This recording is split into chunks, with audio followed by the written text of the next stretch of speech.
j'ai décidé de dissoudre l'Assemblée nationale. Ok, et bah écoute, c'est parti. Waouh, ça me fait bizarre. J'ai tellement écouté tous les épisodes comme une psychopathe. Bah écoute, là on y est, là, il n'y a plus de retour en arrière possible. Incroyable. Première chose, avant de parler rapidement stand-up et tout, mais on en a parlé rapidement avant, là, le mois de novembre est un petit peu meurtrier pour le moral des gens. Et moi ça va, je reviens de Nouméa. Voilà, c'est pour ça que je suis content de t'avoir, parce qu'on avait parlé en plus à la rentrée où tu m'avais dit attends un petit peu l'hiver, tu vas voir. Ouais.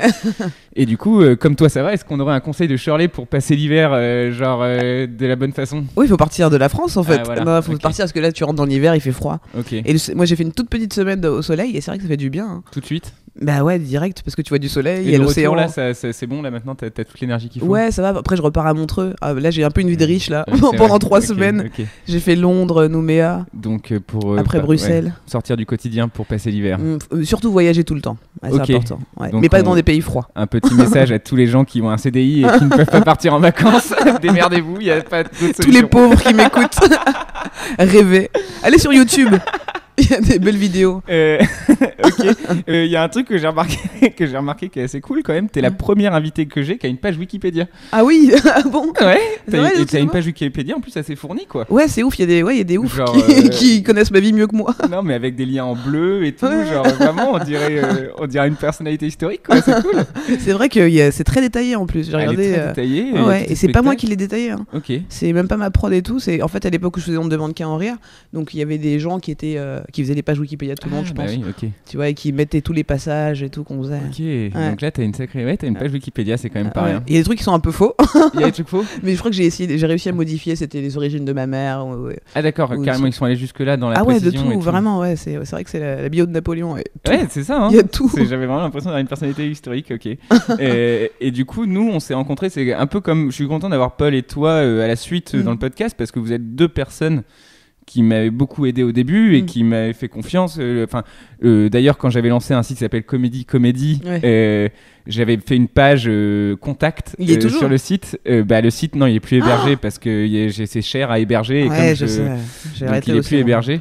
Mais par contre, du coup, il y avait une page contact sur le site que j'avais mis comme ça, au cas où, et personne n'avait rien écrit jusqu'au jour où toi, Il y a que moi qui utilisais la page j'ai contact. reçu un message, Shirley Soignon, qui est derrière ce site, est-ce qu'on peut se rencontrer? Et du coup, cette page contact, elle a eu un impact, intérêt. quoi. Genre, c'est quand même rare, quoi. Genre, je me suis dit, ok. Et du coup, j'ai encore ce mail-là que j'ai gardé, que j'ai encadré dans ma chambre, d'ailleurs. C'est le début de ma carrière, un petit peu. Et du coup, depuis, on s'est suivi. Enfin, moi, je t'ai suivi sur 2-3 passages en province où tu faisais une tournée en province. Ouais. Est-ce que tu peux nous parler rapidement de cette tournée en province avec Adrien? Parce Avec que Adrien. vous étiez, Ouais. c'est ce que tu disais, on était en croisade de stand-up, quoi. Ouais, c'était fou. En fait, j'ai monté ma société de production il y a 4 ans. Ouais. Et j'ai produit mon spectacle Free, donc avec les musiciens. Et ensuite, je me suis dit, je veux produire plus du stand-up. Et pour moi-même travailler mon stand-up, mon premier stand-up, je me suis dit, je vais partir avec un gars qui me motive. Et Adrien, en fait, ça m'a fait cet effet-là quand je l'ai vu en plateau. Je me suis dit, c'est chambé, j'ai envie de partager avec lui la scène et une tournée, quoi. Et donc, c'était ma première tournée de productrice aussi. Ouais. Tu vois, donc c'était n'importe quoi, parce que c'est vraiment une productrice humoriste. Ouais, Tu vois. non, c'est- Faut oublier l'humoriste qui est marrant derrière, c'est-à-dire que on a eu des surprises. On est arrivé dans des appartements avec des cafards, tu vois. C'était vraiment à l'arrache totale. Mais du coup, ça nous a mis, je sais pas, on était dans le brut, quoi. Et donc on arrivait dans les salles devant un public en ayant cette envie de se dire, ok, on n'a plus rien à perdre. Tu vois, vraiment. Moi, t'as vu, j'arrivais sur scène en disant, ouais, la mort, on va tous c'est ça. mourir. Ouais, non, c'est ça. Des fois, il n'y avait C'était pas de vanne. des longs silences, etc. Mais c'était une grosse expérience. Ouais, Enfin, c'était génial. Moi, vraiment, j'ai creusé avec ça. Et moi, ce que j'ai aimé aussi, c'est la entre guillemets comédie live qu'il y avait autour, c'est-à-dire d'être ensemble en dehors, de déjeuner ensemble. Ouais. Tu te lèves quand tu te lèves, Enfin, c'est hyper agréable, quoi, genre Ouais, c'est d'avoir cool, ce ouais. côté, on Ouais. discute, on interagit en dehors, et pour moi, c'est des vrais moments de comédie. Est-ce qu'il y a une ville qui t'a particulièrement marqué, ou un truc comme ça, genre un endroit où... Là où je te parle, où il y avait les cafards, ouais, ça m'a marqué. C'était C'était comme où la première date. Tu vois, vraiment, Ah, je c'est fais la Adrien, première date. bienvenue dans ma tournée de productrice. Et la première date, vraiment.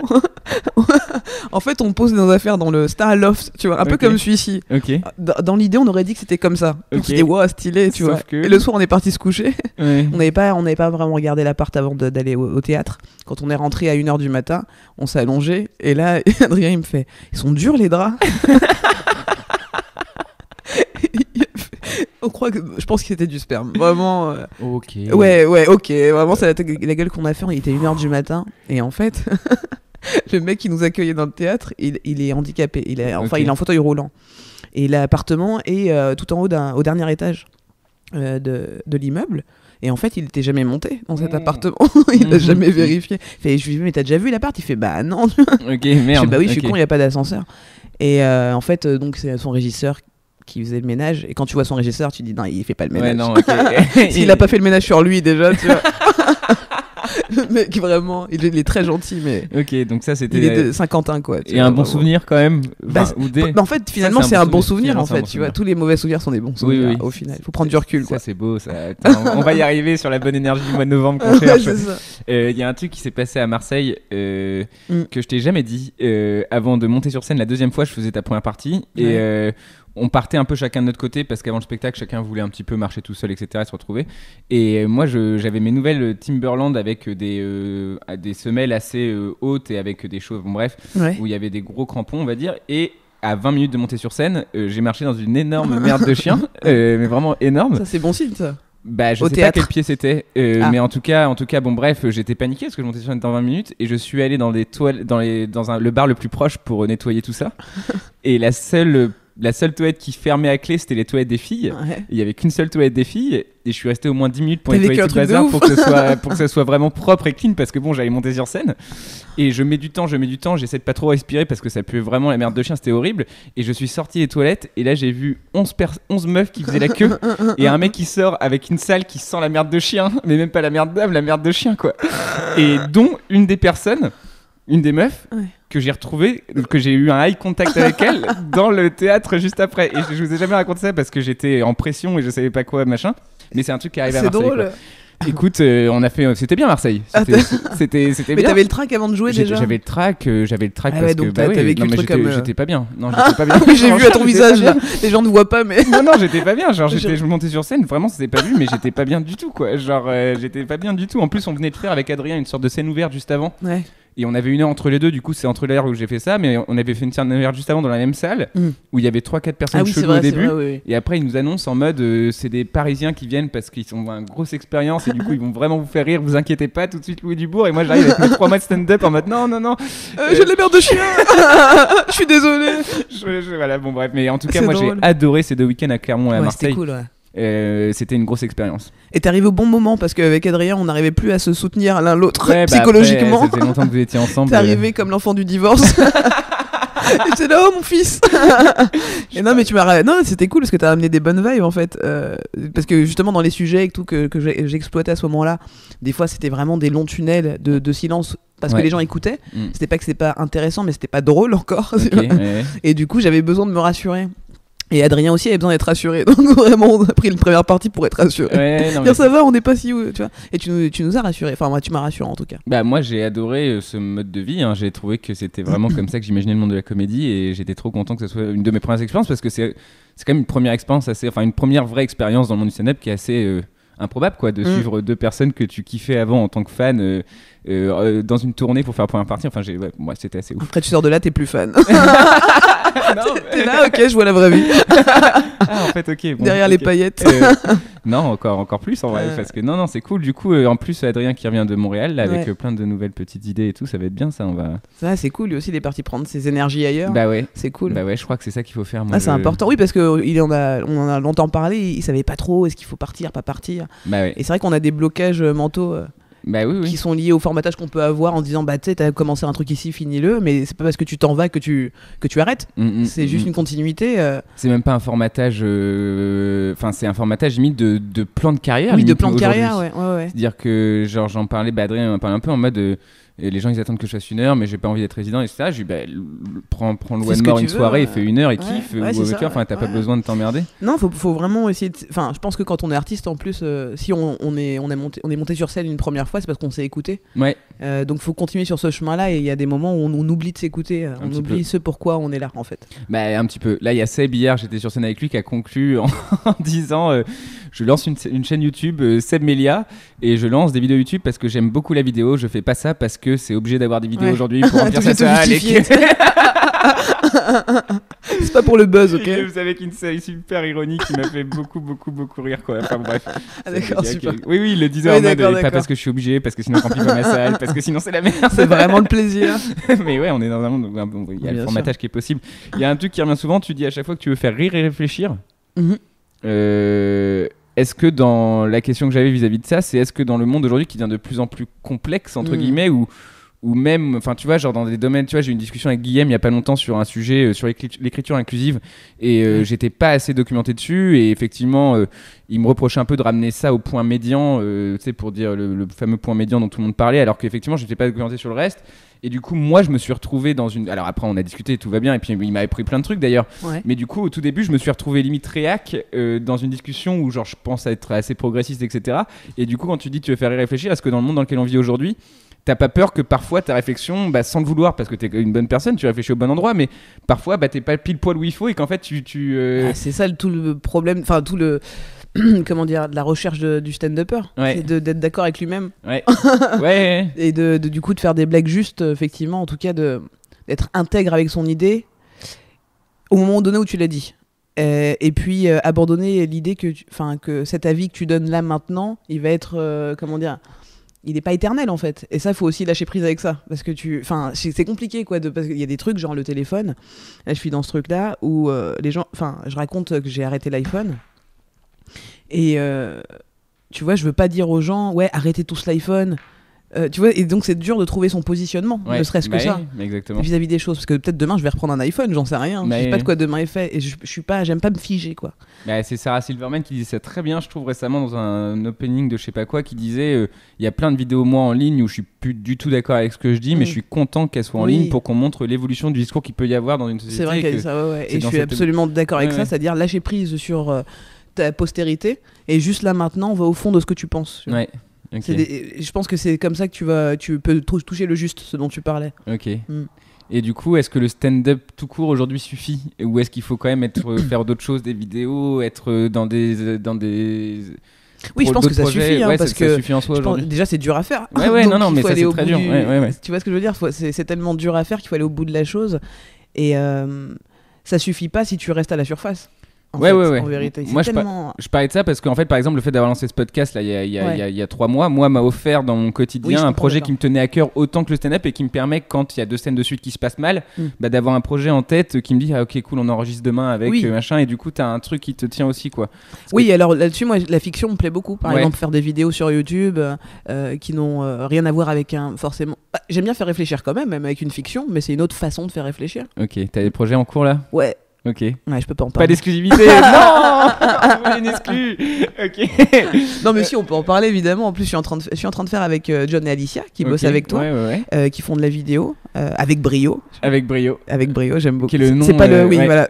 C'est le nom de leur chaîne, aussi et avec un K à la fin aussi. Si vous voulez voir avec brio, il y a des interviews de stand-uppers, il y a des nouveaux projets qui vont arriver. Ouais, exactement. On a commencé à faire un teaser ensemble pour le spectacle de Monsieur Shirley. Il est beau. Ouais, il est cool. Esthétiquement, c'est vraiment chouette, et j'ai beaucoup aimé la façon dont on a fité sur le travail, et donc on est en train de faire une espèce de capsule de stand-up, c'est-à-dire que j'aimerais bien faire un stand-up tous les jours sur internet, nouveau, sur un sujet de 1 minute. Alors là je suis en train d'écrire, je me rends compte que dire des choses en 1 minute c'est chaud de ouf, parce qu'il faut garder l'essentiel de l'essentiel.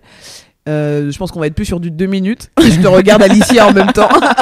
Voilà, donc je t'annonce que... On fait une réunion en live. Moi j'ai pas le temps, faut tout mixer, faut mutualiser. Donc en fait on va passer plus sur 2 minutes parce qu'il faut que j'arrive à poser les choses quand même un minimum, et j'aime bien le storytelling, donc c'est vrai que souvent c'est très... ça pose au moins 30 secondes. Le storytelling en ce moment. Ouais, parce que c'est stylé. C'est stylé, mais c'est vrai que c'est un vrai art, et que je me demande à quel point le storytelling... Enfin tu vois, il y a toujours une part de storytelling dans le stand-up, dans n'importe quel art quasiment, il y a du storytelling, mais c'est vrai qu'aujourd'hui ce mot il arrive en tant qu'art en soi quasiment. C'est vrai, ouais. Et que il faut Après moi j'aime bien varier quand même. Oui. J'aime bien me dire je fais pas que du storytelling, mais en l'occurrence là ce que j'aborde, j'ai les sujets de l'esclavage. Oui. Tu vois.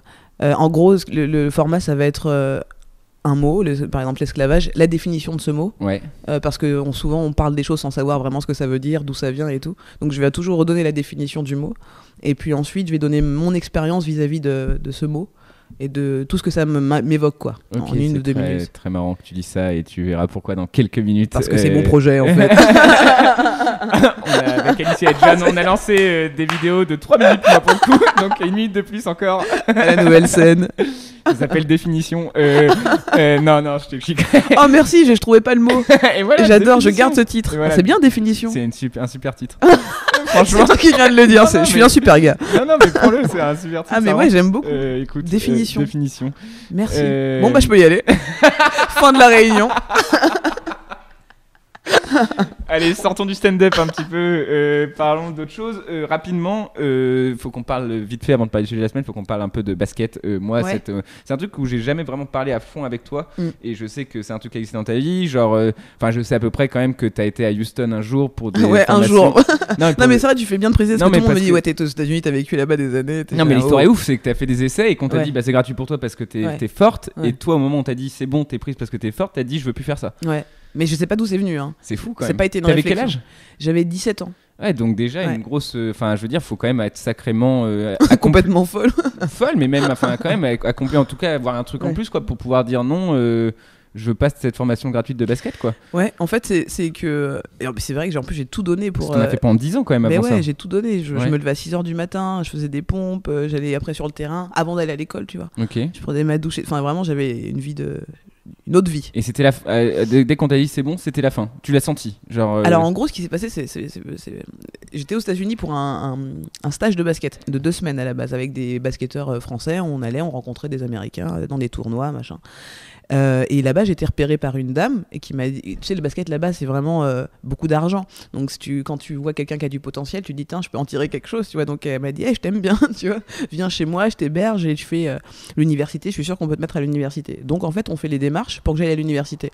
Parce que j'ai passé le bac en France, je l'ai pas eu, mais on voulait quand même faire l'équivalence, tu vois, montrer que j'avais l'équivalence, machin, pour l'université. Donc on fait les papiers. En attendant, je vais en high school.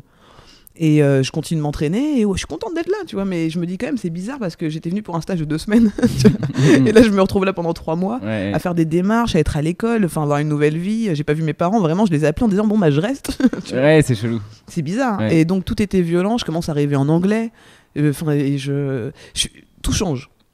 Et en même temps, tu sais, j'avais commencé, moi j'avais fait des films quand j'avais 8 ans et tout. Je faisais du théâtre aussi en même temps que le basket. Et plus je sens que je m'approche du but effectivement avec le basket, plus il y a ce nouveau truc qui est en train de revenir, le théâtre et tout. Je me dis, je crois que c'est ça que je veux faire. Hein. Je crois que c'est comme si j'étais sortie avec des mecs toute ma vie et je me dis, je crois que j'aime les meufs en fait. Ok. C'est un peu ça qui s'est passé. Et voilà. Et donc quand effectivement j'arrive à l'université et que le mec me dit, donne la balle, il fait, vas-y, joue. Donc je me retrouve seule sur un terrain à jouer, tu vois, toute seule. Moi, je regarde les gens en disant, c'est bizarre. Il y a des adversaires normalement. Ça, on dirait une caméra cachée, c'est Ouais. quoi le délire et tout. Tu fais 2-3 shoots, 2-3 crosses comme ça. Et le mec il fait ouais c'est bon et tout. Et effectivement, après c'était une université, je sais pas pour être raciste, mais c'est une université, il y a que des blancs, tu Ok. vois. Je pense vraiment ils doivent avoir plus de style, tu vois. Ok. Ils se sont dit il nous faut une noire dans l'équipe anyway quoi.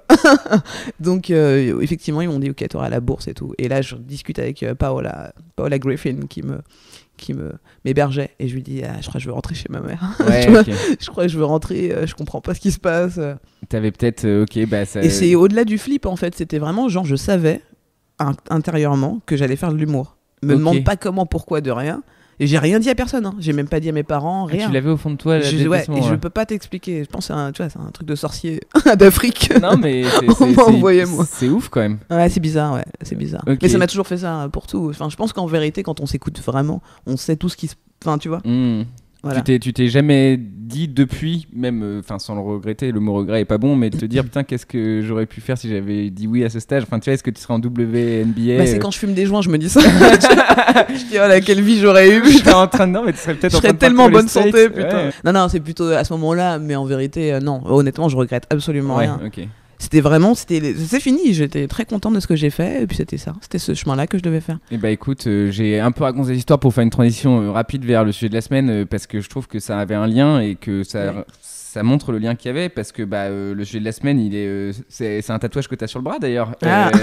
Mais non, mais le mot liberté, moi que je trouve ouf, mais qu'on va utiliser sur plein d'aspects différents. J'ai préparé plein de trucs là-dessus. Mais du coup, par exemple, là, je me suis dit, à mon avis, quand tu as dit non à ce moment-là, il n'y avait pas aussi ce côté, la vie d'un basketteur et d'une basketteuse, d'une personne qui joue tous les jours, qui s'entraîne, etc.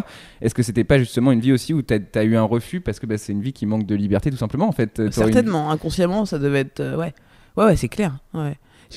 Non, ouais, je ne sais pas quoi dire de plus. Tu as totalement raison. Écoute, non, mais parce que justement, on va rentrer là-dedans. T'as quand même, c'est le titre de ton spectacle tournant, Free. On t'en a beaucoup parlé dans une interview future. Justement, en fait, là où je disais que c'était marrant tout à l'heure sur le côté définition, c'est que la dernière chose que j'ai fait pour préparer le sujet de la semaine de liberté, c'est d'écrire la définition de liberté pour te la lire avant de commencer. Génial. Du coup, c'est drôle. C'est drôle que t'en parles avant. C'est pour ça que j'ai fait ça. C'est drôle. Et du coup, c'est le pouvoir inaliénable de l'individu. Le droit qu'il a de disposer de sa personne, la capacité des individus et des organisations qu'il forme à agir sans restriction autre que celle imposée par la loi. Donc il y a quand même un minimum de... il est là à la fin, genre pour te rappeler, tu sais, au début tu t'enflammes. T'es pas vraiment libre. Loi. Donc voilà. Qu'est-ce que tu penses de cette définition? Bah voilà, hein, tout est là, tout est dit. Non, bah écoute, qu'est-ce que c'est ça qui est drôle, c'est effectivement se rapprocher le plus possible de sa liberté intérieure, justement se rapprocher de ce qu'est fondamentalement la liberté. Et ce que je dis dans mon deuxième spectacle, pour moi c'est l'instant présent, c'est ce moment-là maintenant, qu'on vit pas vraiment là quand je te parle parce que je suis en train de te parler. Non mais je vois ce que tu veux dire. Tu vois, c'est ça en fait. Mais c'est dans ce que tu dis, c'est exactement ça. C'est-à-dire que ce qui est marrant dans la définition, le mot loi, là, ce qui nous a fait un peu réagir, en fait c'est marrant dans un concept aussi interne et aussi indicible que la liberté, de rajouter le mot loi là-dedans qui fait le mot très concret et tout de suite t'as l'impression d'avoir plein de textes qui te viennent en tête pour t'interdire de faire des choses. Enfin c'est spécial quoi. Ça te rentre dans la matrice quoi. Ouais. Ça te dit vraiment il y a une matrice en fait. Donc dans cette matrice là il y a le mot liberté. Tu vois. Mais les mots à la base sont même déjà enfermants. Enfin, c'est pour ça c'est pour ça que beaucoup de gens tendent vers la méditation, le silence, l'écoute du moment présent justement. Mais c'est un mot quoi, c'est-à-dire que c'est une notion. C'est une notion. C'est une notion humaine qui n'a aucun sens pour les animaux par exemple déjà, alors qu'ils sont sur le même plan terrestre que nous. Ils respirent et tout, ils mangent, tu vois, ils ont besoin des mêmes choses que nous, mais c'est pas un mot qui, tu vois, les mots ils s'en foutent quoi. Ça vient de la... Donc moi j'ai marqué ça justement, c'est ironique presque. Ouais, ok. Tu vois, c'est ironique presque. Après il y a aussi toute une histoire avec ma couleur de peau. Du coup c'est ça m'a fait rire parce que quand je l'ai fait, j'ai une pote humoriste noire. Ok. Du coup, c'est Claudia Tagbo, tu vois. Okay. C'est l'autre. Qui me dit, mais Charlotte, Free, c'est fini l'esclavage. Et elle m'a dit ça il y a 3 ans, tu vois. J'ai envie de lui dire, la Libye, ma sœur. C'est ouf, hein. Tu vois. Ça reprend. Les historiens ont beau nous dire l'histoire est cyclique, on les écoute pas et ça reprend. Mais hein, ça s'est jamais arrêté en fait, parce fou. que ce que je disais à un moment donné, même dans le deuxième spectacle Free, c'est ça, c'est que l'esclavage est pour tout le monde maintenant, et ça a été remplacé par le CDI en fait. Et c'est pas que pour les noirs, tu vois. Donc il y a plusieurs formes d'esclavage, mais l'esclavage en soi, c'est un asservissement. Donc c'est le fait donc l'asservissement de la loi aussi. Donc c'est le fait de vivre dans notre vie, enfin. À partir du moment où t'es là sur Terre, t'es esclave quelque part. Non mais c'est marrant parce que y a esclave de ta liberté. Un petit peu. Ouais, putain c'est beau. Oh ça va être une chanson. Esclave de ta liberté. Non mais ça me donne envie de réagir sur plein de trucs parce que c'est vrai que il y a un truc, moi sur le CDI j'ai commencé à écrire un peu dessus et à en parler parce que j'en ai eu 2 quand même. Bravo. Alors que normalement c'est indéterminé, c'est à durée à vie et j'en ai déjà eu 2. Alors du coup je comprends pas trop le principe. Non en vrai c'est vraiment un sujet aujourd'hui effectivement, genre de côté être aliéné, même si t'as l'impression que tu fais ton crédit, tu fais ton machin et que tout va bien, que t'as ton CDI. Effectivement il y a un côté aujourd'hui, enfin j'ai noté ça par rapport à la liberté, c'est que j'ai l'impression que mes darons quand ils étaient jeunes dans les années 70, enfin les jeunes des années 60-70 ne se posaient pas cette question, ils étaient peut-être plus libres par le fait de ne pas se poser la question de savoir s'ils étaient libres ou pas, tu vois. Et nous on est une génération très où on se pose des questions comme ça et du coup on est obligé de se rappeler les concepts et peut-être que c'est ça qui nous empêche d'être libres en fait, c'est de se demander si on l'est en fait. Tu vois ce que je veux dire? Oui je comprends, ouais complètement. Mais des fois le fait de se poser des questions, enfin c'est comme quand tu répètes plusieurs fois ton prénom, au bout d'un moment tu prends une espèce de recul, tu sais plus où t'es, tu perds la notion de l'espace et du temps, et je pense que c'est notre génération, elle fait ça, elle prend du recul sur plein de trucs. Trop peut-être ou peut-être. C'est bien. Il y en a pas assez hein. J'en connais. Tu vois ce que je veux dire, il y a différents groupes de personnes quand même, faut pas dire que tout le monde réfléchit. Ok, je comprends. C'est pour ça qu'on tire, tu vois, il y a des extrêmes quoi. Il y a un peu des extrêmes, c'est vrai, il y a des extrêmes. Mais après oui, parce qu'on est dans un monde effectivement là aujourd'hui où c'est ce que dit Roman d'ailleurs, que j'étais avec lui en plateau hier encore. Il y a un passage comme ça dans son stand-up où il dit en gros scientifiquement s'il y a un truc qui existe, il y a forcément son opposé. Ok. Et effectivement c'est vrai hein. Donc Roman s'il fasciné, y a ouais. beaucoup de gens qui réfléchissent beaucoup trop, c'est parce qu'il y a des gens qui réfléchissent pas du tout, Ouais, tu c'est vois. possible, c'est possible. Et du coup, tu crois que l'écart il se fait parce qu'il y a des gens qui réfléchissent de moins en moins en fait, et que Ouais. c'est pour ça qu'on est obligé de Mais réfléchir oui. de plus en plus. Attends, Moi les j'aimerais bâtards. bien que les gens réfléchissent plus tous comme ça, Ok, tu vois, un on peu. ouais. Ok. Parce que Ok. ce fameux phénomène dans lequel on vit, j'ai pas envie de me prendre de la tête. Des fois, je vais regarder des films avec ma copine ou des potes, et j'ai des potes qui disent j'ai pas envie de me prendre la tête. Ouais. Et je veux dire, enfin, moi ça me prend la tête de pas me prendre la tête, tu vois. Ouais, je vois ce que tu veux dire. Genre regarder camping, ça me prend la tête. Tu vois, donc qu'est-ce que c'est cette notion de pas se prendre la tête, Oui, quoi. non, c'est vrai, c'est vrai.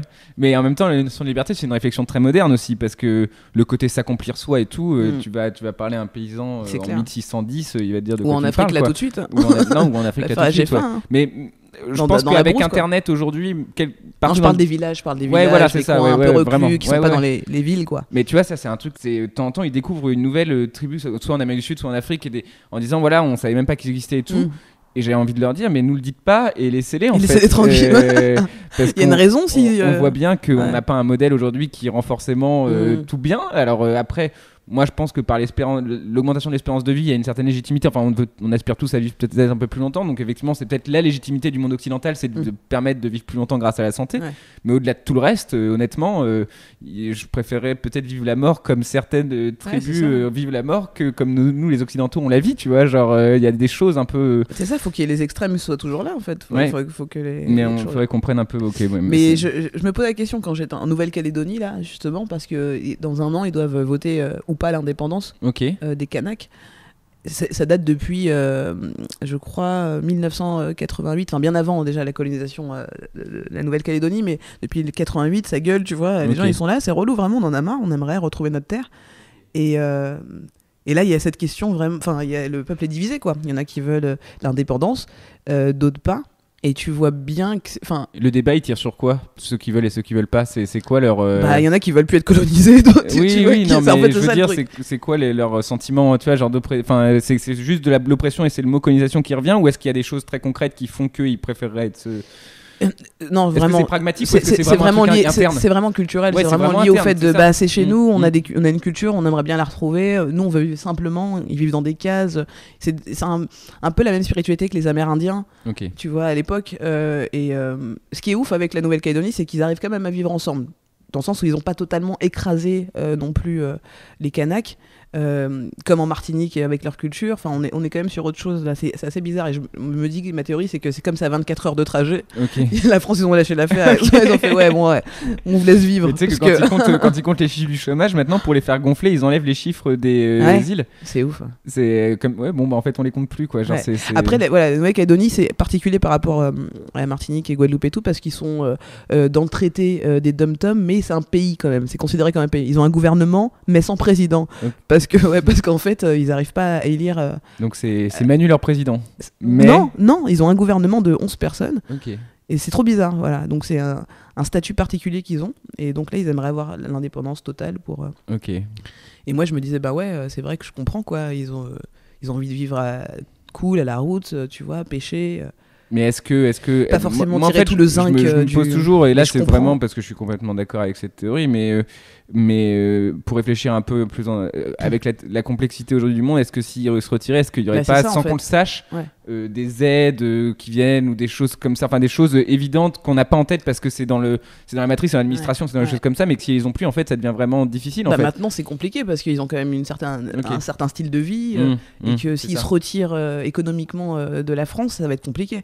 Parce que là, leur richesse, c'est le zinc. Ok. Le nickel, pardon. Le nickel. Le nickel, et du coup ils extraient le nickel et ils font des exportations et ça marche parce qu'effectivement il y a la France, il y a la police, elle est française. La police est française. Ouais, la monnaie elle est française, c'est des francs. Ouais, ok. Tu vois, il y a des trucs particuliers, voilà. Et ils ont leur terre. Par contre, Il y a une monnaie française alors qu'on n'est même plus de monnaie française. ouais, c'est Nous, ça. quand même, Nous on passe à l'euro, on les a laissés c'est avec quand les même un vieux délire, trucs. quoi, Ils ont mais bon. des pièces, elles sont énormes quoi. Elles sont toutes légères et énormes. Tu sens vraiment qu'elles valent rien. On dirait des dessous de table. Tu vois.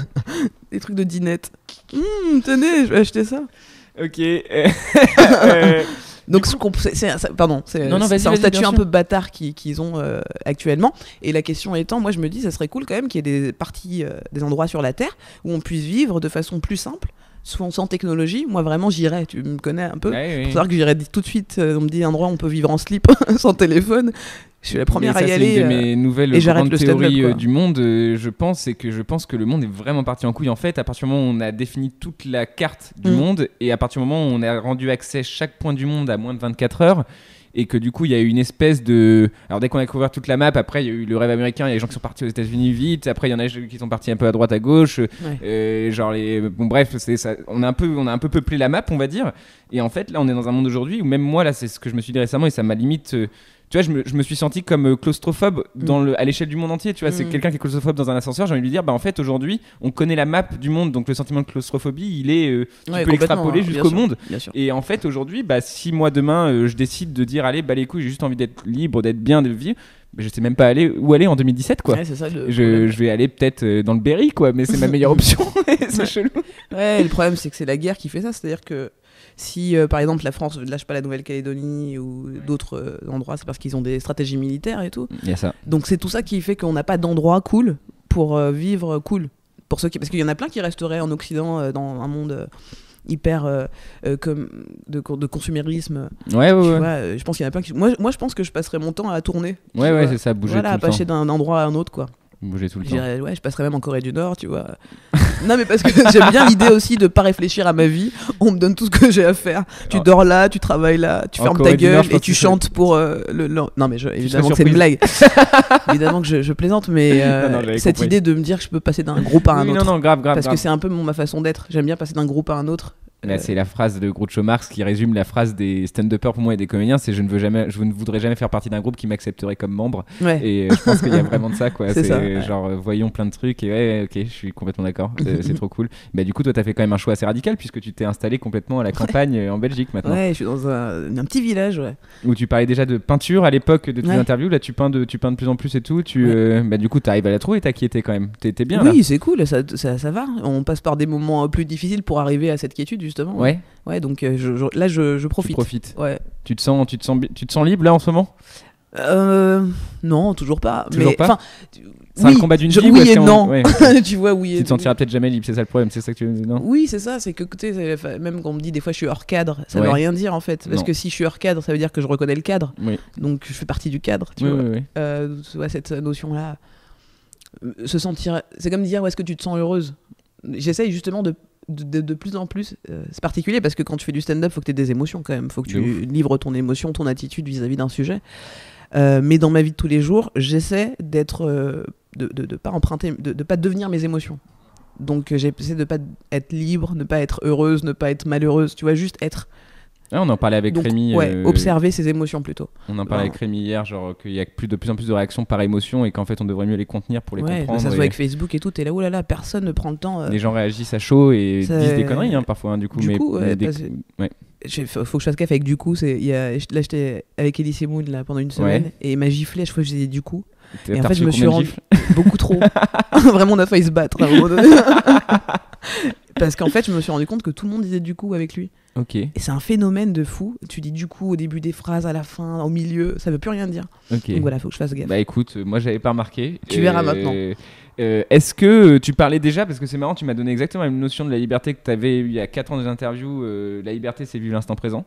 Et moi ma question c'était est-ce que 4 ans après tu vivais, enfin bon du coup la réponse est sûrement non, mais est-ce que tu sens quand même qu'il y a une évolution dans ta réflexion de comment même mener ta vie, on va pas parler que de liberté juste sur le mot, mais est-ce qu'à 27 ans c'est la même chose qu'à 31 ans ces notions-là, ou est-ce que tu sens quand même qu'il y a un truc...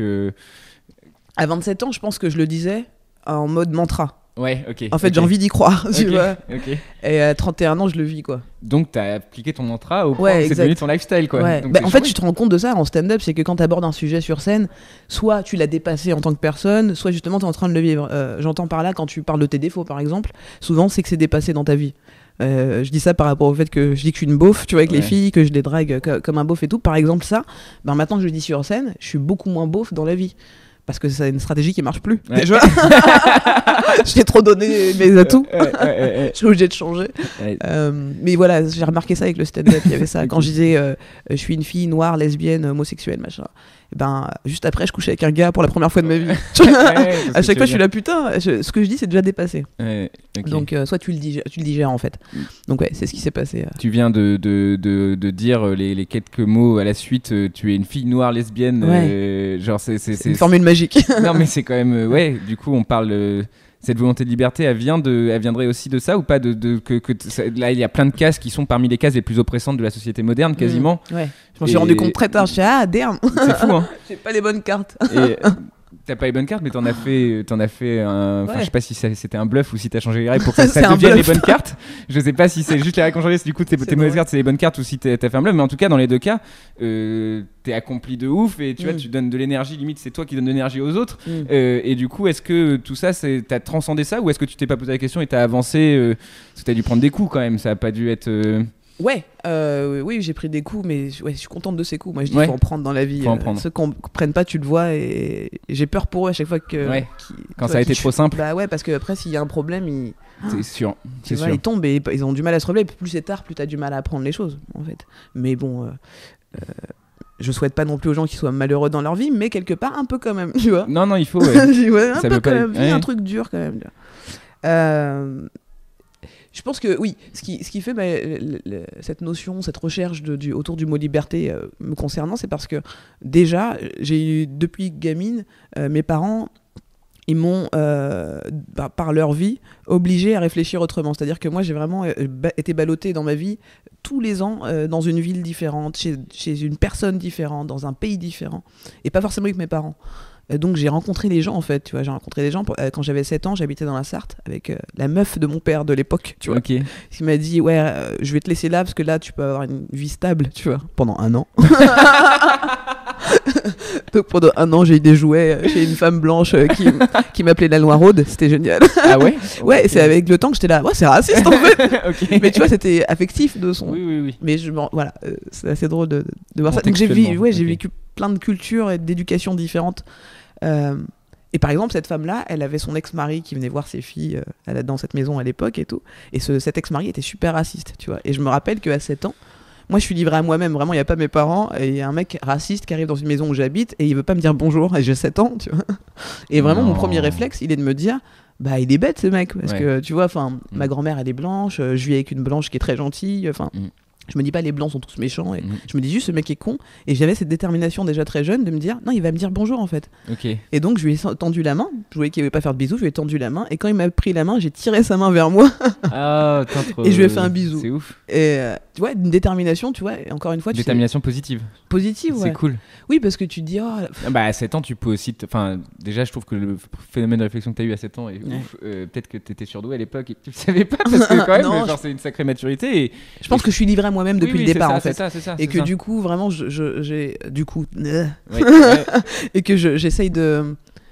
je sais pas, quand t'es livré à toi-même, imagine, tu t'es dans la jungle et voilà, tu vois des animaux, t'es obligé de les apprivoiser. Bon, bah moi, quand je vois les gens, je les apprivoise. Je suis là, doux, tranquille, tu vois, on va se faire des bisous, ça va bien se passer. Ok. Voilà, c'est...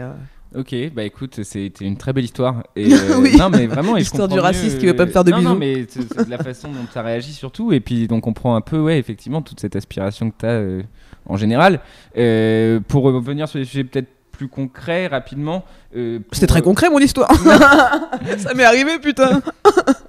Merde, c'est un mauvais choix de mots. Je me suis trompé de mots. Dis du coup. En gros, au niveau de la liberté, il y a des choses très concrètes qui peuvent être mises en place. C'est ça que je voulais dire. C'est que par exemple, on a beaucoup parlé de revenu universel récemment.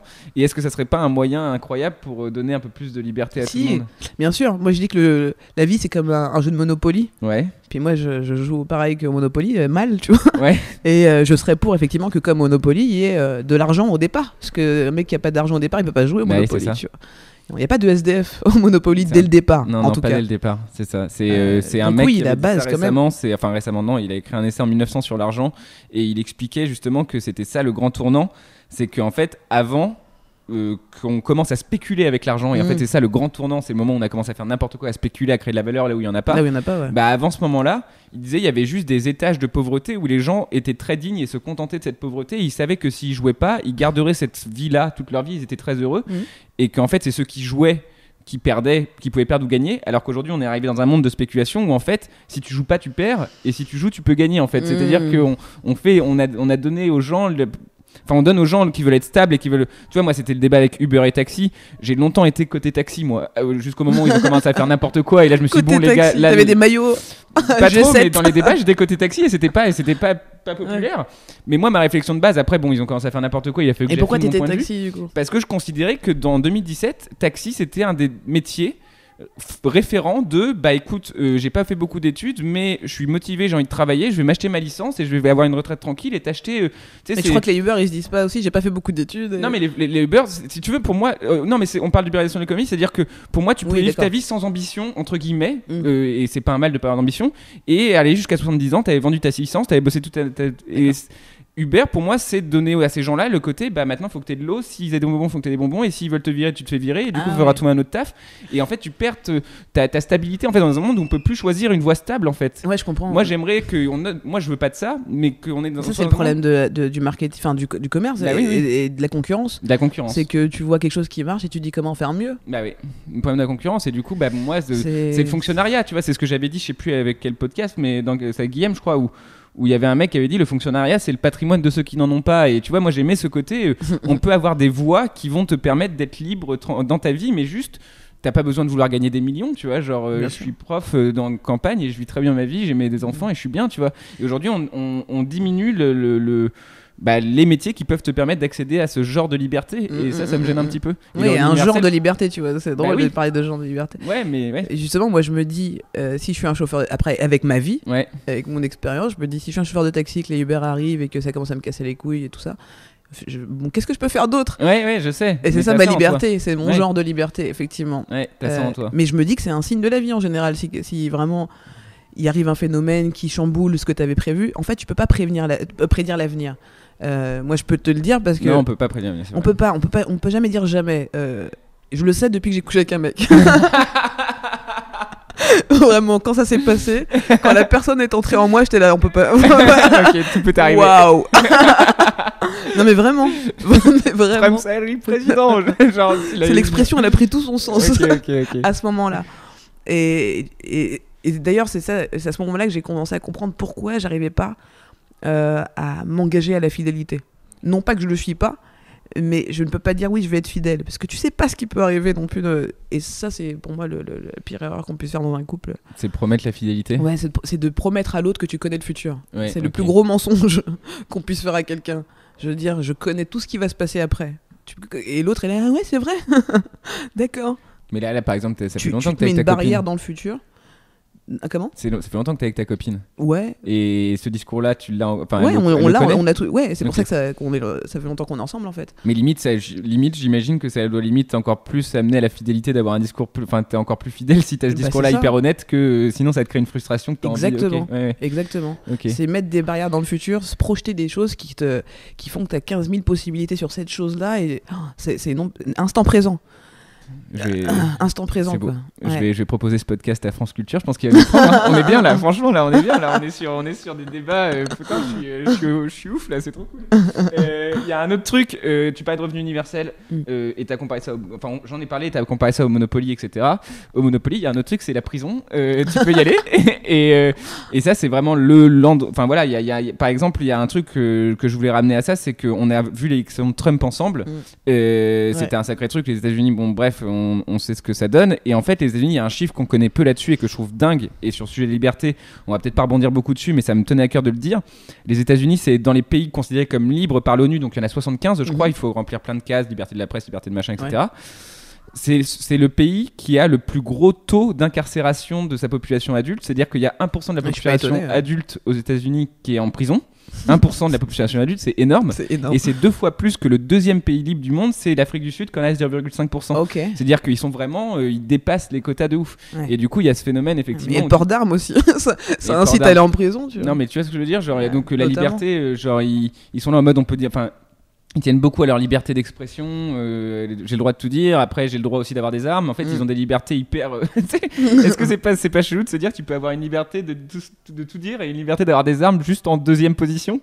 Ah si, c'est extrêmement. C'est le paradoxe des États-Unis. Ça crée la société américaine. Et puis la liberté américaine qui est basée quand même sur la tuerie de la liberté de certains. Oui. C'est enfin. Moi, j'arrive pas. Quand les gens me disent, ouais, New York, j'adore et tout, je me dis, ouais. Mais moi, j'aime beaucoup New York en particulier parce que j'aime l'énergie de cette ville. Ouais. Mais après, les États-Unis en général, effectivement. Mais c'est quand même, ne serait-ce que dans l'intention, c'est fait sur une base sale, tu vois. Ouais. Mais pas mal de pays occidentaux en fait. Ouais. C'est pour ça que c'est incroyable d'aller manger à l'Indiana, par exemple. Ouais, ce genre de concept et tout. On oublie. Et c'est pour ça que l'histoire est un peu importante parfois. Je suis pas étonné, moi, du coup, forcément, qu'il y ait beaucoup de gens en prison. Du coup, tu te dis, bah oui, mais on vous laisse tout faire. Et puis, où on vous laisse livrer à vous-même aussi. Tu vois, y a le revenu universel, ils en auraient bien besoin là-bas, des fois. Tu vois. Ils en auraient bien besoin. Parce ghettos, que eux, s'ils perdent leur boulot, ils perdent Mon tout. Dieu, ils perdent tout. Ouais, tu vois, attends, tu vas aller à l'hôpital, c'est fini. Tout est le Monopoly, vraiment là-bas. Chaque truc, c'est une case à payer, quoi. Tu vois. Et donc, la prison sur le Monopoly, pour moi, ça peut être aussi une prison mentale. Je sais pas. Mais pour eux, on y est en prison parfois, okay. sans y aller physiquement. On est en prison quand tu reçois une facture. Moi, je me rappelle au début de ma vie de personne active. Les premières factures que tu reçois d'EDF où tu n'as même pas payé ton loyer, tu gagnes 500 €. Et t'es là, mais mon Dieu, je suis fini. Et tu rentres dans une dépression, tu fumes des mégots dans les cendriers. et tu dis, je vais jamais m'en sortir. Et c'est là où tu dis, c'est ce petit moment-là où tu dis, ok, soit la vie, je la prends comme un jeu marrant, ou soit je me dis, jamais je vais être dans cette situation, il faut que j'ai de l'argent. Et là, tu deviens un fils de pute, tu vois. Un petit peu quand même, tu vois. Quand je vois ce que tu veux dire. Ton objectif dans la vie, c'est d'avoir de l'argent pour plus avoir ces peurs-là. C'est pas la bonne solution pour moi. Je pense que la solution, c'est de se dire, c'est peut-être pas important l'argent en fait. Ouais. Peut-être que c'est pas important. Ouais. C'est une conséquence des activités que tu vas faire. Plus tu vas t'écouter, plus tu vas faire un truc que t'aimes vraiment, plus tu auras une conséquence positive à ces actions.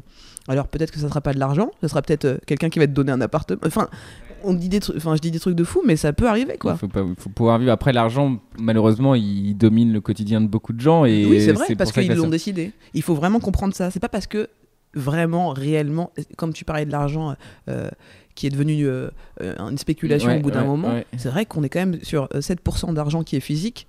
Et puis le reste, c'est la spéculation, c'est du rêve, ça n'existe pas. Donc on est en train de se prendre la tête pour un truc qui n'existe pas. Oui, mais quand l'huissier vient prendre tes meubles, il existe ce manque d'argent. Non, mais ce que je veux dire, c'est qu'en général, c'est l'effet papillon, quoi. Si tu commences à paniquer, moi en général, quand j'ai paniqué à cause des factures et de machin, j'ai toujours pris les mauvaises décisions. Et je me suis encore plus mis dans la merde. C'est-à-dire que je me suis dit, ok, comme je dois payer ça, du coup je vais pas payer ça, je vais plus jamais appeler cette personne. Et alors du coup, tu fais de plus en plus de conneries. Prends du recul, respire, tout va bien, et tu trouveras les bonnes solutions. Évidemment, si tu as besoin d'argent, il faut trouver des bonnes solutions pour en avoir, mais réfléchis pas avec ta tête, réfléchis avec ton cœur toujours. Et c'est ça le truc d'être dans l'instant présent, c'est-à-dire... Le Petit Prince. Est-ce que là, tout de suite, maintenant, je vais bien ? Et en général, la réponse est oui. Est-ce que dans le futur ou dans le passé, j'allais bien ? Ça peut être non, tu vois, mais ça n'existe plus. On est toujours dans la notion de choses qui n'existent que dans nos têtes. Et c'est la puissance et la force et la faiblesse de l'être humain, quoi. C'est cette imagination. C'est vraiment ça. C'est Woody Allen qui disait tout ce que j'ai dans ma vie, c'est mon imagination. Je pense qu'il y a un peu de ça. Après, on parlait d'argent, justement. Moi, j'en parle un peu récemment. Enfin, Regarde, je te coupe sur un truc, c'est qu'il y a des vidéos qui marchent grave sur internet, je vois au niveau des vues et tout, c'est genre les trucs sur la loi de l'attraction.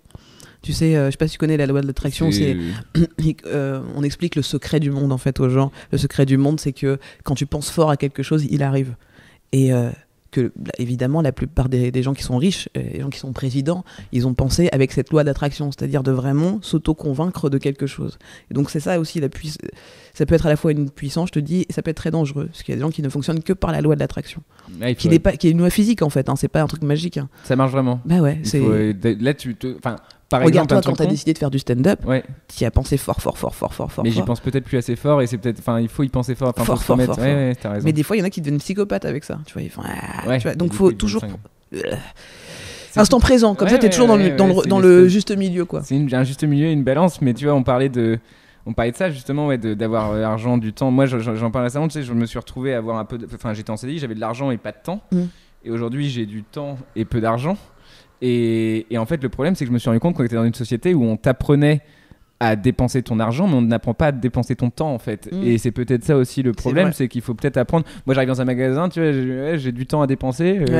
Ok, va dans un parc, tu sais, genre, pas là où c'est gratuit, va sur le trottoir, va quelque part. Mais tous les bâtiments qu'on croise pour pouvoir faire des trucs dans les villes, surtout, c'est des endroits pour consommer de l'argent et pas du temps en fait. Et il faudrait peut-être créer aussi ça, des endroits où j'y ai réfléchi récemment en me disant putain, il faudrait juste des endroits où on peut consommer du temps. J'ai du temps à dépenser quoi. Comment tu. Je sais pas, un endroit où tu peux discuter, un endroit où il y a de la musique, un endroit où. Parce que ça existe avec les associations. Oui, c'est ça, les associations, il y a les parcs. Avec des vieilles personnes, par exemple, chez elles, et là, tu prends vraiment ton Tu donnes temps ton pour temps, discuter. Il y a plein Alors, de choses là, de cet endroit. là, c'est une autre notion parce que j'aimerais aussi être quelqu'un de bien et pouvoir donner mon temps. Et ça, c'est un truc il va falloir que j'y réfléchisse un jour où je me donnerai un peu moins pour le monde de la comédie, où je pourrais avoir du temps pour les gens. Et ça serait un truc que je veux faire. Mais là, c'est même pas donner du temps pour les gens, c'est le dépenser pour soi en fait. Ah oui. Tu vois, genre dépenser ton temps, j'ai du temps disponible et je veux le dépenser pour moi. Après, être quelqu'un de bien, c'est sûr que c'est important. Mais tu vois, genre dépenser mon temps. Et dans ces cas-là, bah, les gens modernes comme moi, par exemple, mais moi je me retrouve, je panique. Et je lance un film ou je déchire le début d'un bouquin. Et puis après, je vais checker mes réseaux sociaux alors que ça fait partie du boulot et que je devrais pas le faire. Et en fait, je me rends compte que je sais plus dépenser mon temps. Quoi. Le temps ce que tu veux dire, parce que là, tu utilises la notion de dépenser. Ouais. Il y a donc consommation quand même. Oui, il y a une consommation. Ce qui est intéressant, et je crois que. Je vais rentrer dans un truc un peu Vas-y. méditatif. On y va. Mais je crois que le fait de penser à dépenser son temps, c'est donc que tu consommes une matière quelque part, qui est même visible ou invisible. C'est quand même une matière que tu dépenses le temps. Et c'est à partir de là où, pour moi, on crée tous les problèmes du monde. C'est-à-dire qu'on crée c'est parce qu'on réfléchit et qu'on imagine qu'on est dans le monde dans lequel on est. Ouais. En fait, je pense tu vois t'as beaucoup d'objets ici, ils ont tous été pensés par quelqu'un, tu vois, et ça a été créé. On est dans un monde fait de toute notre imagination. Donc du coup, faut pas trop en même temps imaginer quoi, tu vois. Enfin, il faut imaginer juste. Il faut se rendre compte de la puissance de ce que c'est l'esprit humain. Voilà, on est là dans notre imagination. C'est Robin Williams qui commençait son spectacle en disant la réalité c'est quand même un sacré concept et je pense qu'il y a un peu de ça aussi quoi. C'est ça. Donc le temps c'est une notion comme l'argent qui n'existe pas, mais on l'a créé, donc c'est rigolo, faut rentrer dans le jeu, mais il faut comprendre que ça n'existe que dans nos têtes. Ouais, c'est un discours très Jim Carrey-esque un peu, mais fait de la peinture tous les deux. Ouais, c'est ça. Non, mais qui est très intéressant. Moi, j'aime beaucoup ces nouvelles analyses. Et tu l'as vu le Andy et Jim ? Oui, bien sûr. Ouais. Incroyable. Il est génial. Ouais. Incroyable. Le mec. Bah, d'ailleurs, il y a une phrase qui m'a marqué dedans, et je pense que c'est le résumé de ce documentaire. C'est en fait quand il dit, grâce à Andy Kaufman, j'ai compris que des performeurs, quand on allait voir quelqu'un en spectacle, en fait, il y avait le rire, il y avait être impressionné, il y a plein de choses, mais en fait, le point qui rassemble tout le monde, c'est en fait faut que les gens oublient leurs soucis quand ils te voient. Et je pense qu'il y a un vrai truc en fait de faire disparaître les problèmes. Être là maintenant. C'est ça. Peut-être es là maintenant. Et en fait, on te dit, même si tu vois, il y a des gens qui m'ont dit, bah ouais, mais quand même Jim Carrey il était insupportable leur plateau et tout. Et bah je dis, t'as pas été jusqu'à la fin. Il me dit non, et je dis, bah tu verras à la fin. Genre les gens ils sont très tristes de la fin du tournage. Et parce que même s'il était insupportable de temps en temps, en fait, bah ce qu'il a créé, c'est juste une émulation où les gens ils avaient plus de soucis parce qu'ils avaient Andy qui leur prenait leur tête quoi. Ouais. Et c'est vrai que je trouve que c'est une super notion. Ok, bah écoute, on a bientôt fait le tour des questions que j'avais un peu posées, mais du coup, si, il y a quand même un autre truc, t'as fait un peu de télé, et est-ce que, là, pour le coup, le concept de liberté en télé, il est très, très minime. Est-ce que, quand même, il y a eu des moments de télé où tu t'es dit, je peux faire ce que je veux, ou t'es toujours contrôlé et il y a zéro liberté dans ce monde-là ? Si, il y a de la liberté, en fait. Après, il faut l'apprendre. C'est ça, en fait. Moi, j'étais pas prête à l'apprendre, j'étais trop timide, c'était le début. Et puis je suis arrivée un peu naïve à la télé en me disant effectivement on peut faire tout ce qu'on veut, ça va être chouette, on va rigoler, on va manger des bonbons. Il y a que les Robin des Bois qui ont pu faire là ça. Pour le coup il y a que du temps. Il y a vraiment c'est le temps, tu vois, est précieux. Et si on t'en donne à la télé, c'est qu'on te met sur un certain niveau, un piédestal, tu vois. Ouais. Et donc oui, on commence, et il y a le temps, et puis il y a l'argent que ça t'apporte derrière. Donc on commence vraiment à vénérer des notions qui me plaisent pas. Et ça, je m'en suis rendu compte en faisant. Et donc je pense que c'est intéressant de faire de la télévision. Et du coup là Internet quand tu sais pourquoi tu prends le temps des gens. Ouais, ok. Voilà. Parce que là du coup Internet c'est l'extrême liberté à l'inverse, ou c'est une autre forme d'aliénation télévisuelle qui va arriver plus tard tu vois, parce qu'on a l'impression qu'on peut tout dire, etc. Mais en fait, tu te rends compte que toutes les vidéos finissent par se ressembler.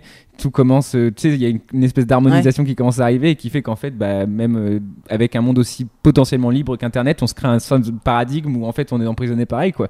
Oui, mais c'est fait par des êtres humains. Donc, en fait, encore une fois, Internet, ça a été imaginé par des gens.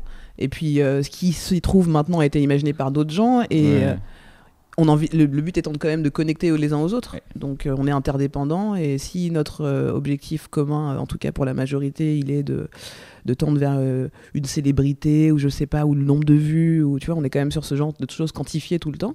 Bon bah oui, ça sera la même chose toujours. Bah écoute, on y est. Voilà. La liberté, il faut du violon après ça. On a amené pas mal. Du coup, toute dernière question qui a rien à voir. j'ai fini le cycle de ce que la personne propose à la nouvelle génération, et maintenant la nouvelle question que je pose à la fin, c'est s'il y avait un moment de ton histoire ou de l'histoire en général que tu aimerais revivre, ça serait lequel? Après il peut y en avoir plein, c'est pas forcément ta réponse immédiate mais tu vois, est-ce qu'il y a un moment de l'histoire où tu te dis putain, genre, moi par exemple j'aurais la Coupe du Monde 98 évidemment, mais il y en aurait d'autres, mais tu vois, un moment où tu te dis ok, je sais pas, un truc je peux réfléchir un peu. Ouais bien sûr, t'as le temps. Wow. Il y a le temps. Non, mais un moment de l'histoire, genre tu te dis, j'aurais aimé être dans cette de l'histoire avec un grand H. Hein. Ou de ton histoire à toi, n'importe quoi. C'est une sorte de petit mini-machine à remonter le temps. Un truc que j'aurais pas vécu forcément.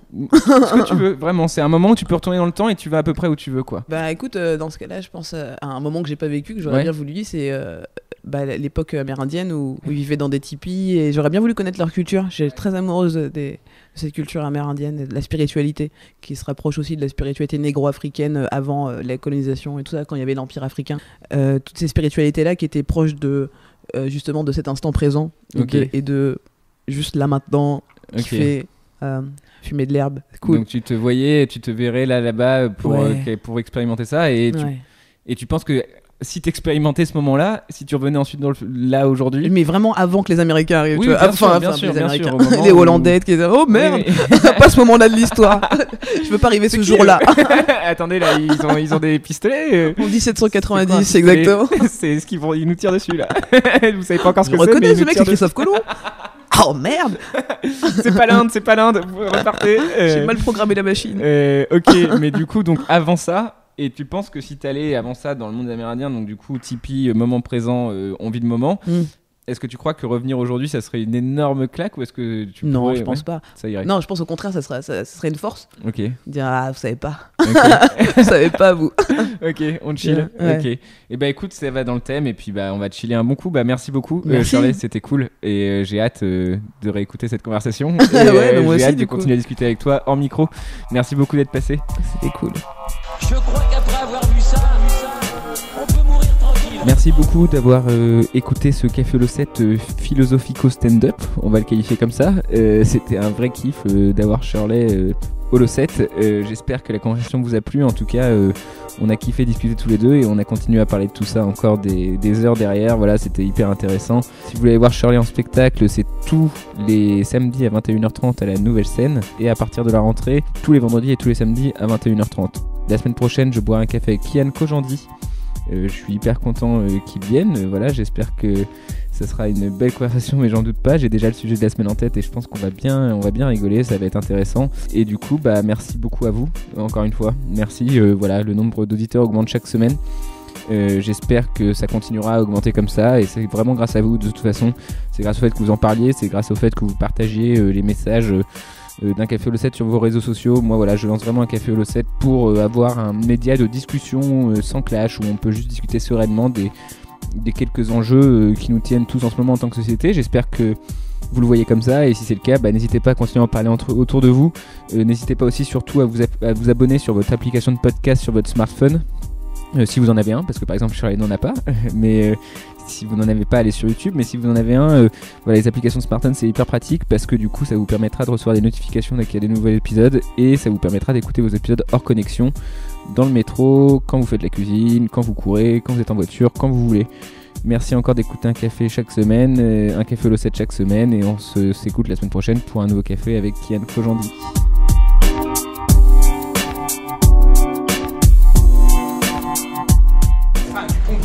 Eh bien oui, c'est mon vice. Déplaire est mon plaisir, j'aime qu'on me haïsse. Si tu laissais un peu ton âme mousquetaire, la fortune et la gloire... Et que faudrait-il faire? Chercher un protecteur puissant? Prendre un patron? Et comme un lierre obscur qui circonvient un tronc et s'en fait un tuteur en lui laissant l'écorce? Grimper par ruse au lieu de s'élever par force? Non, merci. Dédier, comme tous ils le font, des vers aux financiers, se changer en bouffon, dans l'espoir vil de voir aux lèvres d'un ministre naître un sourire enfin qui ne soit pas sinistre? Non, merci. Déjeuner chaque jour d'un crapaud, avoir un ventre usé par la marche, une peau qui plus vite à l'endroit des genoux devient sale, exécuter des tours de souplesse dorsale? Non, merci. De trouver du talent comme Mazette, être terrorisé par de vagues casettes et se dire sans cesse « Oh, pourvu que je sois dans les petits papiers du Mercure, François !» Non, merci. Calculer, avoir peur, être blême, aimer mieux faire une visite qu'un poème, rédiger des placés, se faire présenter. Non, merci. Non, merci. Non, merci.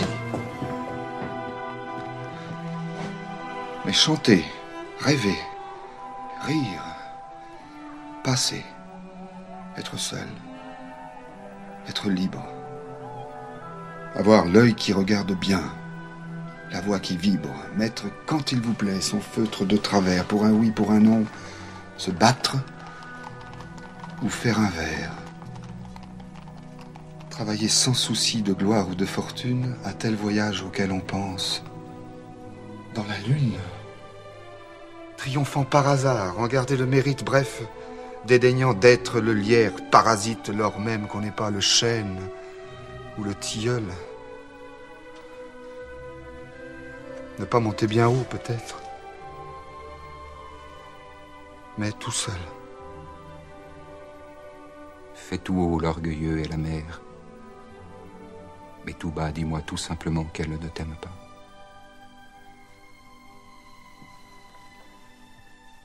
Tais-toi.